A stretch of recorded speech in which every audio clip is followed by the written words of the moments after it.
This is VOA Africa.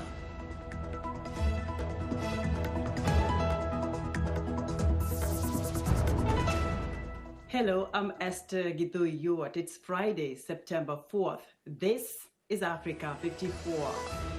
Due to the global outbreak of COVID-19, Voice of America is taking every necessary precaution to safeguard its employees. So our broadcast will look a little different today and in the near future as we, out of an abundance of caution, reduce our staffing at VOA headquarters here in Washington.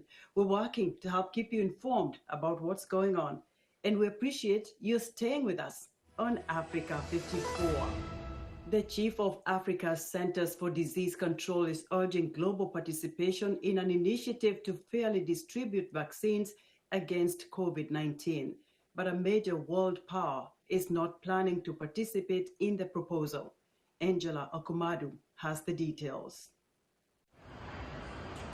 All nations should join a WHO initiative to fairly distribute potential vaccines against the new coronavirus, the head of the Africa Centers for Disease Control said on Thursday. Dr. John Nkengasong was responding to a question about the United States, which on Tuesday said it would not join the vaccine allocation plan known as COVAX. We are in this together. No country will be safe if any other country in the world still has cases of COVID. So it's in the interest of the whole world for us as we deal with this generational crisis to be sure that vaccines are not only accessible to the continent, but accessible in a timely fashion. I mean, the timely fashion is key. He said it would be catastrophic for Africa and the world if the situation was repeated when the continent had to wait years before therapies that had been deployed elsewhere became available. On Thursday, the WHO's Dr. Richard Mihigo said COVAX would avoid that situation of too little, too late. By pulling together not only the demand, but also to pull together the buying power of a member. This is a global initiative. And from the African continent in particular, as we have heard from Honorable Minister, high income and middle income countries have agreed to self-finance the vaccines. COVAX aims to procure and deliver 2 billion doses of approved vaccines by the end of 2021 and currently has 9 vaccine candidates in its portfolio. On Thursday, the CDC reported that new cases of COVID-19 had fallen in Africa by 11% over the past 4 weeks and that recovery stood at 80%.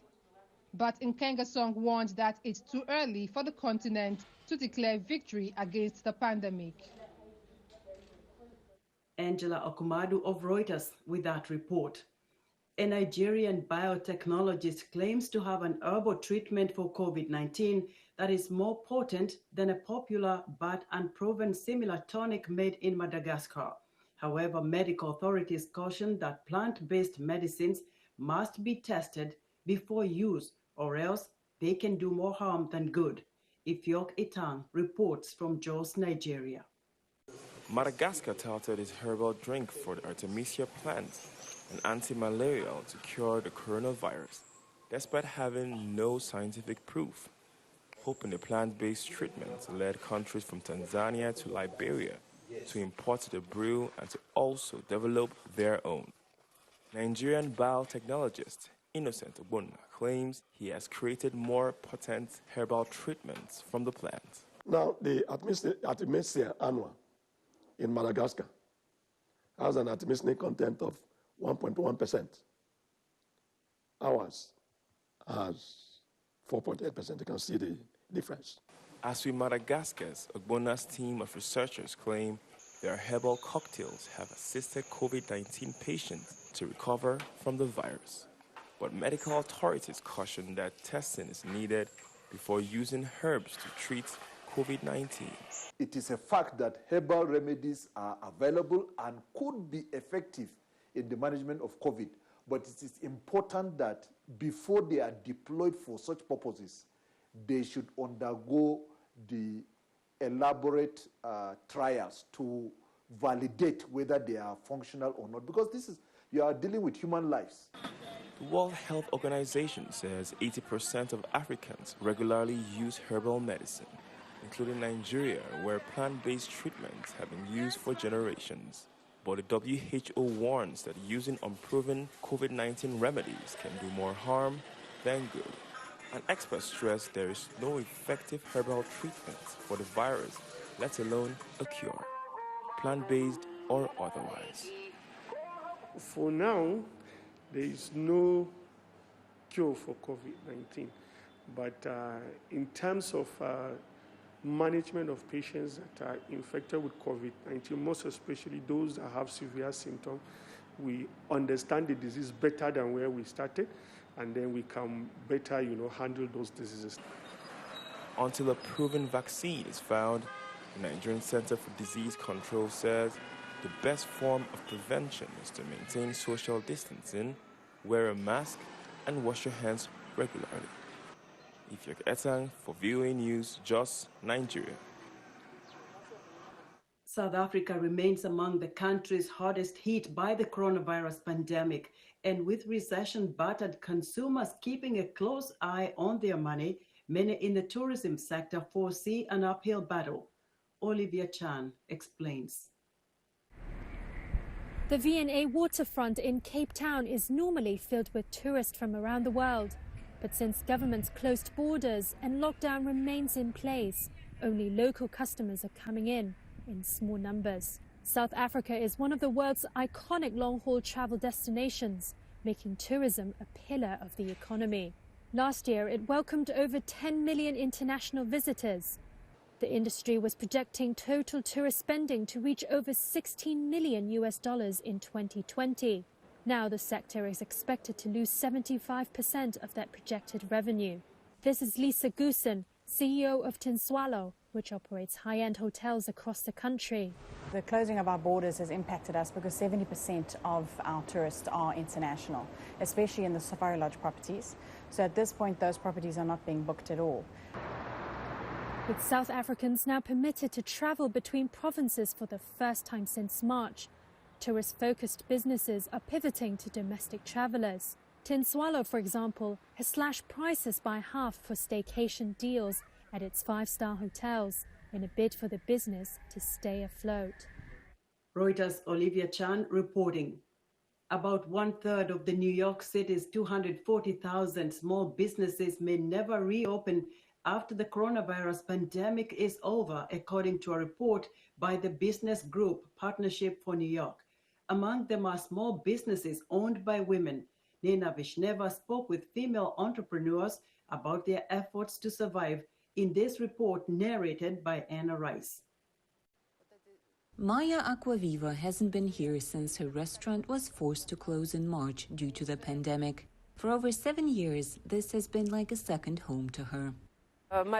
My grandmother used to call her home Oda Sakhli, Oda House, a wooden house in the mountains. People would come here in search of just that, the feel and taste of home. Oda House was the first restaurant in Manhattan to introduce New Yorkers to Georgian cuisine. No one believed a Georgian restaurant would be a success. People don't know where Georgia is, and you think your khachapuri, chakapuli and hinkali will sell? The restaurant had survived many challenges, but the pandemic proved to be too tough to handle. Though the landlord gave Aquaviva a rent discount, working only for takeout wasn't enough. Oda House had to close, like many other restaurants in the area. On this block alone, there are 8 vacant spaces. Who would want to go into restaurant business these days? Oda House is not alone. About 3,000 small family-owned businesses reportedly have been forced to close since March, when New York City shut down because of the pandemic. Small business owners hoped they would survive the financial blow. Despite relief from a federal stimulus package, many did not survive. According to New York labor figures, small businesses employ more than 3 million people, about half of the city's workforce. Old MacDonald had a farm, E-I-E-I-O. Bank Street, the oldest children's bookstore in New York City, shut down due to the pandemic. We've always been the place where kids could come after school and sit and do their homework, where toddlers could come on a Saturday morning and sit all together on the floor mats and listen to a story, where classes could come in and with their teachers and learn about what a bookstore is and why books are important. For several generations of New Yorkers, this was a favorite go-to bookstore. All these years, the business has been managed by women. Store managers say employees could no longer engage young readers to sell children's books.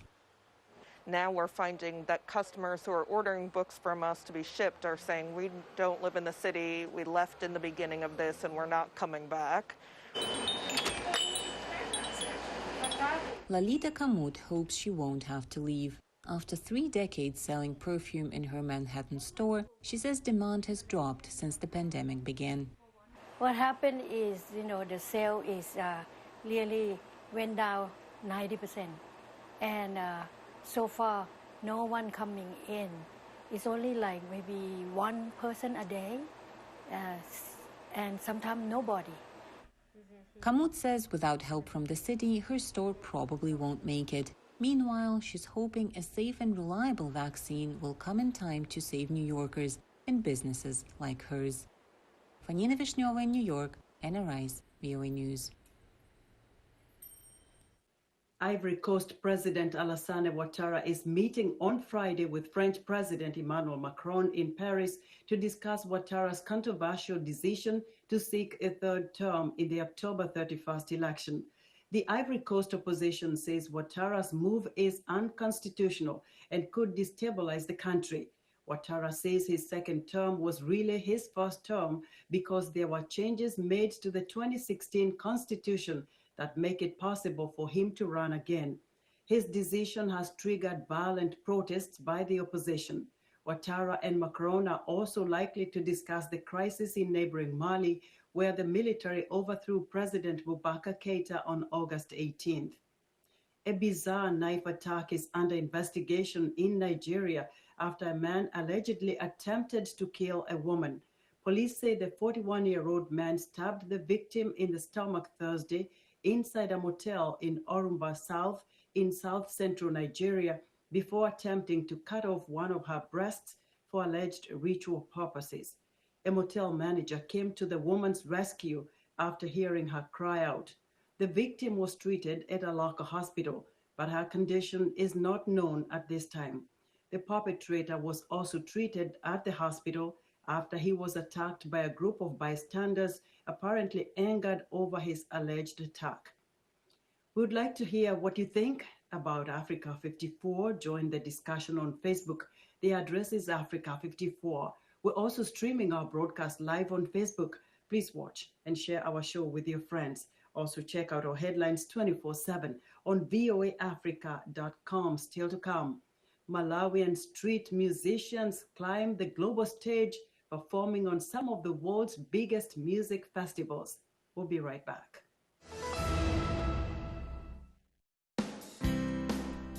Health, wellness, sport, beauty, medical breakthroughs. Healthy Living cares about your well-being. What are the main health concerns in Africa and around the world? Find out the latest on coronavirus.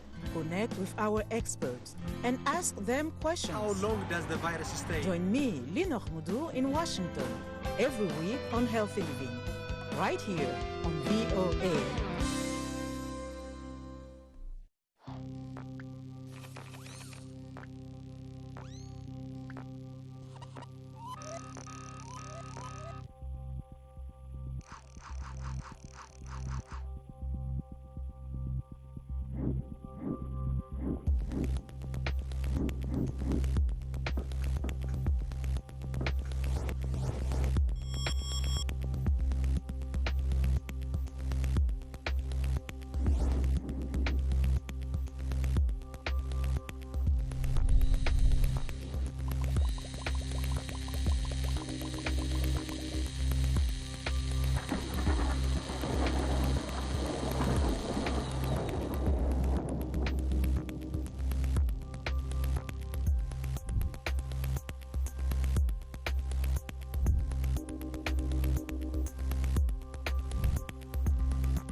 Welcome back to Africa 54. U.S. Democratic presidential candidate Joe Biden visited Kenosha, Wisconsin on Thursday, where destructive racial justice protests and deadly violence erupted following the shooting of an African-American man in the back by police. As VOA's Brian Padden reports, Biden's trip to this key Midwestern swing state occurs just days after President Donald Trump visited, and as Biden's lead in the polls is slipping. Democratic candidate Joe Biden emphasizes economic, education, and rehabilitation plans to reduce racial inequality during a visit to Kenosha, Wisconsin on Thursday, just days after President Trump came to condemn what he described as lawlessness and rioting that erupted here. I think we've reached an inflection point in American history. I honest to God believe we have an enormous opportunity. Kenosha recently became the new center of racial conflict in America after a police officer shot an African-American man in the back 7 times during an arrest attempt. Ensuing protests for racial justice escalated into incidents of destruction and looting. And amid the chaos, an armed 17-year-old supporter of the president's, who reportedly came to Kenosha to protect local businesses, shot and killed 2 protesters and injured a 3rd. During his visit, Trump met with the owners of businesses damaged in the protests, but not with the family of the man shot by police. And in strongly defending the police, the president denounced many in the racial justice movement as anarchists and agitators. The kind of violence that I saw, you may have protesters, but you have some really bad people too. You have anarchists, and you have the looters, and you have the rioters, you have all types. In contrast, Biden during his visit met privately with the family of Jacob Blake, the man shot by police, at a meeting with community leaders, including law enforcement. Biden tempered his support for funding and increased assistance to minorities with condemnation for violent protesters. So regardless how angry you are, if you loot or you burn, you should be held accountable as someone who does anything else, period. It just cannot be tolerated across the board. Biden's sudden shift in strategy in coming to Wisconsin after months of campaigning from home in Delaware due to the coronavirus pandemic could reflect the electoral importance of this Midwest swing state that Trump narrowly won in 2016. Analysts say it could also indicate increasing concern among Democrats that Trump's law and order message may be resonating with voters. And interestingly, he has a lead in the polls on only 2 issues, handling the economy, which has been pretty consistent, but the pollsters that have asked about crime in the last 3 weeks show Trump with the lead on handling crime. Presidential polls still have Biden significantly ahead of Trump nationally and in Wisconsin, but the race is tightening in some other battleground states like Pennsylvania. Brian Padden, VOA News, Washington. With just 2 months until Election Day, the race for the White House is not the only key decision American voters will make. Just a handful of tight races around the country will determine if Republicans hold on to their 53-seat majority in the 100-seat U.S. Senate, a dynamic that will have far-reaching consequences for the country's political agenda over the next 2 years. VOA's congressional correspondent Catherine Gibson reports on the choices facing voters in several key states. The Republican convention in Charlotte is now over, but the political battle in North Carolina hasn't stopped. We're being tested as a country, but I've always run to the fight. State Senator Cal Cunningham, one of many Democrats across the nation running to unseat sitting Republican senators like his opponent, Tom Tillis. I grew up with strong parents and humble people and humble places. With its mix of rural, urban, and suburban areas, North Carolina is an ideal indicator of the nation's political mood. North Carolina is very much a microcosm of the nation as a whole because our state is very bitterly divided. It's that last sliver of persuadable voters that could flip from one side to the other that really makes North Carolina as competitive as any place else in the country. Polls show Cunningham leading Tillis by about 5 percentage points. President Trump is playing a key role in this race. the national dynamics plays out here in North Carolina, particularly for the U.S. Senate race, just because Tom Tillis was so closely aligned to President Trump before COVID. But when COVID hit, he kind of started to tack more towards the middle, not really talking about Donald Trump. The coronavirus is also a key issue in Iowa, where Republican Senator Joni Ernst, we thought we had seen the worst, is locked in a debate with Democratic challenger Teresa Greenfield. We're facing a crisis like nothing we've seen before. Over the severity of the pandemic, a sign the national dynamic will play more of a role in the Senate races this election cycle, analysts say. We're waiting to see how folks either defend the president in his handling of the coronavirus pandemic or whether they're trying to distance themselves a little bit, and that'll depend on how much it's impacted the state. In Maine, Susan Collins is familiar with national attention after her high-profile vote confirming Supreme Court Justice Brett Kavanaugh and acquitting Trump in the impeachment trial earlier this year. The Postal Service is a lifeline. She's running behind challenger Sarah Gideon, who raised millions of dollars criticizing those votes. But in Alabama, President Trump's support for Republican Tommy Tuberville support Donald Trump down the line has been a huge boost, giving him a double-digit lead over Democrat Doug Jones, who will likely lose his seat. And it's all going to come down to turnout, and especially in places where Trump surprisingly won in 2016, and those abilities of those senators to use their state dynamics independently from the nationalized Trump election, right? To speak to their specific states, to distance themselves when appropriate, to align themselves when appropriate. Democrats also hope to win seats in Colorado and Arizona. They will need to pick up 3 seats if Biden wins, 4 seats if Trump wins. Catherine Gibson, VOA News, Washington.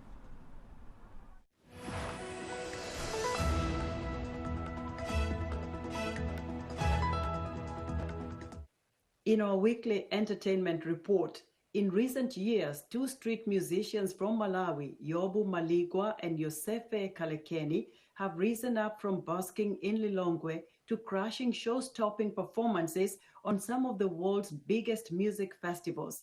Earlier this week, Heather Maxwell joined up virtually with the guys and their manager, Neil Naya, in Lilongwe to learn more about their story and their newest song, a collaboration with a Ukrainian trio. Hi, Heather. This sounds like an interesting story.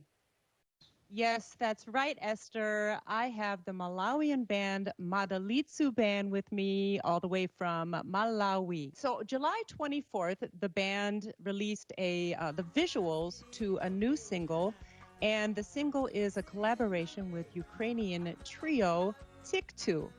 So we're going to watch a little bit of that, and then we'll be right back.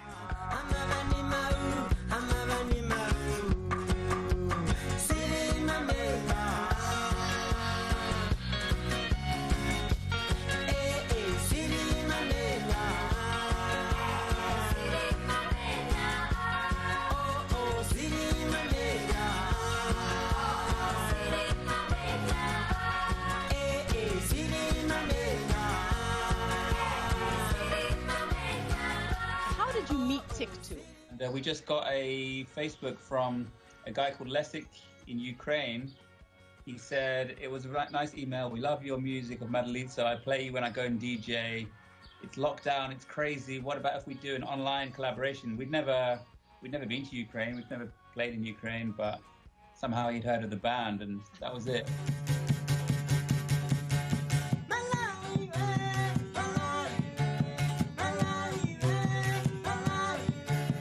How long have you guys been playing together, and how did you first start? 2001. Just like a random meeting in Area 49 of Lilongwe in 2001, when Yosefe was walking with a guitar, and they started chatting on the street, and they just got on with each other and said, hey, how about we start making some music together? That was it, a random meeting on the streets. And so when did their careers start really picking up? Because now, look, I mean, they're getting musicians from all over the world from noticing them on Facebook and reaching out and saying, asking to do collaborations. So how did they get from busking in the streets of Lilongwe to being noticed by other musicians worldwide asking to do collaborations with them? Well, one simple festival in Zanzibar, but happened to be Sauti za Busara. Not such a simple festival.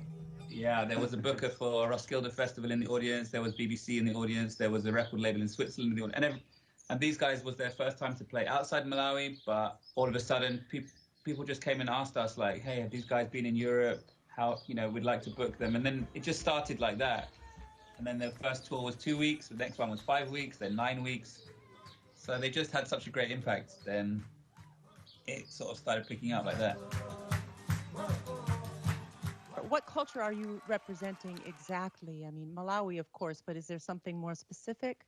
Because we should mention that cool instrument that most people have never seen, I don't think, the babaton. Mm-hmm. So how are these things related? What culture are you representing? Tuimejikelo monga ngazini sa madasi aku Malawi mine chikadwe cha ku Malawi. Is it just for Malawi or Kapena, like, you say like more specific, like Ngoni, Kapena, Chichewa, Kapena? I think Ngoni, Chichewa, Ngoni, Achewa. Because they're two different tribal backgrounds, Ngoni and Chewa, and so it's a representation of that kind of vibe, I suppose, particularly from the central region of Malawi. And Yosefe, I noticed that your drum is basically your foot kicking against the side of a drum. So you're playing the drum basically with your foot, right? Mwendo. I like that. That's right.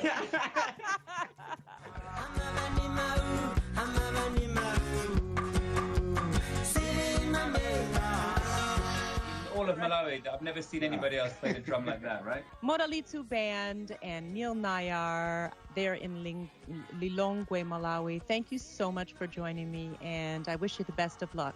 I love your music. Thank you. Come on, thank you. Thank you for having us.